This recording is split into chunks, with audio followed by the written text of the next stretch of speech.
wonder what goes into taking concept art and turning it to your favorite fully realized video game characters? There's a lot of technology involved, but I'm sure the secret ingredient is love, and probably Red Bull. In this installment of Will Work for Games, we take a look at the life of two character artists at Silicon Knights, the developer behind dehumming.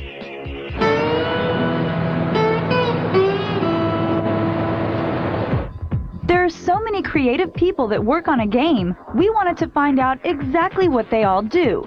So we visited Silicon Knights to talk to two of their character artists about their work on dehumming.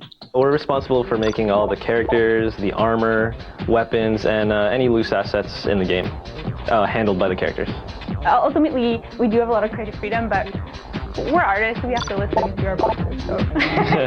Yeah, for sure. So they give us the outline, and we make it look good. Yeah. That's pretty much the that's the actually summary. ultimate. Yeah. Ultimate artist.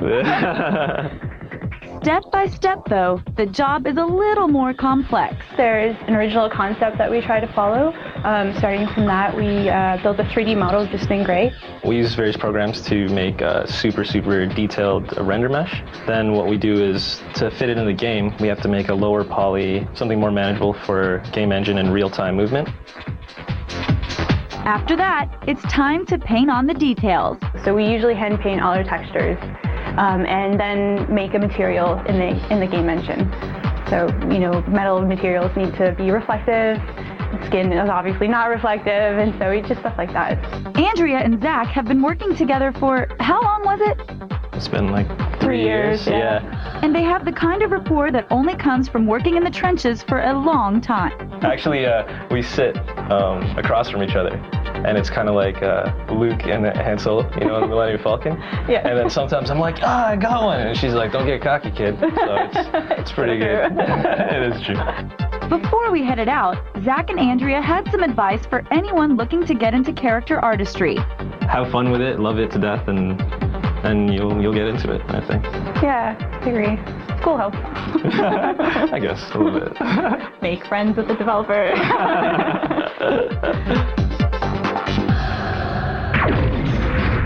When X-Play returns, Adam and Kristen answer your questions and address your concerns in the virtual audience. Plus, we'll recap the week that was and run down all of the games that we reviewed. All this and more. Stay tuned.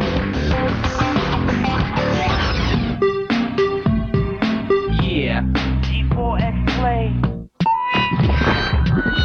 You're a King of Kong on G4.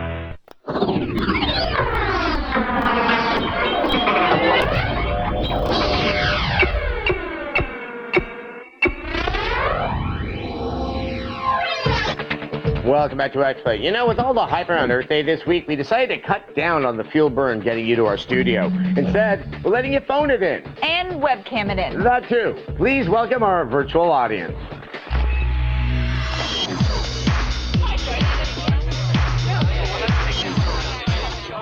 Up first tonight is Ace from California. What's on your mind, Ace? Hey guys, do you think a Wii gun would be successful for a first-person shooter on the Wii? Well, when you say a gun, are you talking about the Wii Zapper or any of the ones out there? Any type of gun, actually. Well, I'm not terribly excited about it because it just limits your ability to sort of use the buttons and use the analog stick that's on the nunchuck.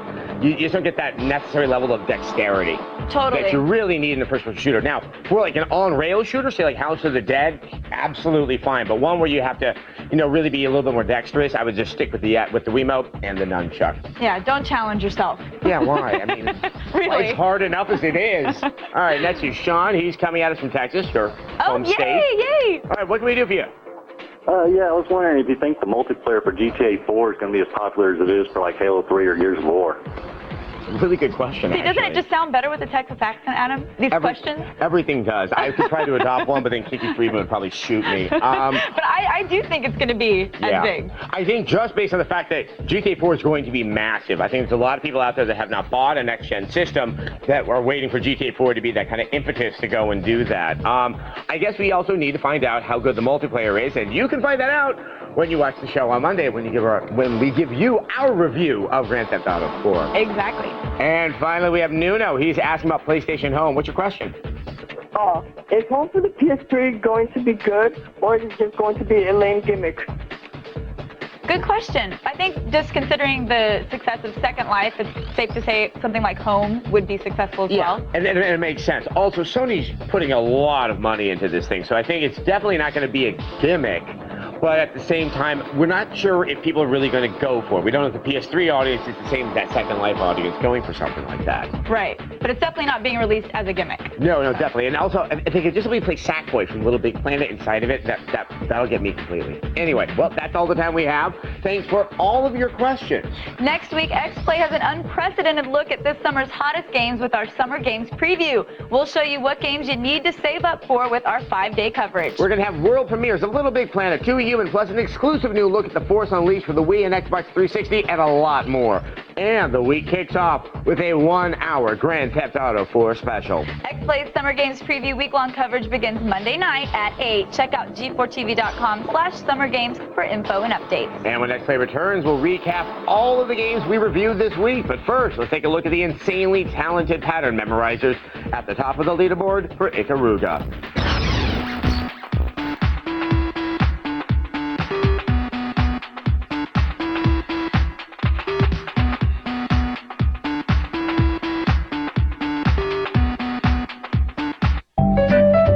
Cast.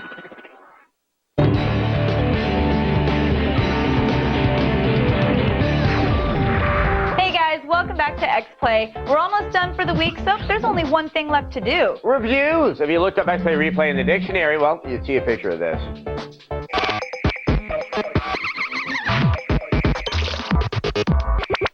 On this week's shows, we saw Gran Turismo 5 Prologue. This racer looked beautiful and handled well, but we couldn't shake the feeling that it was only a $40 demo. You can hardly customize anything. You basically just get what you get.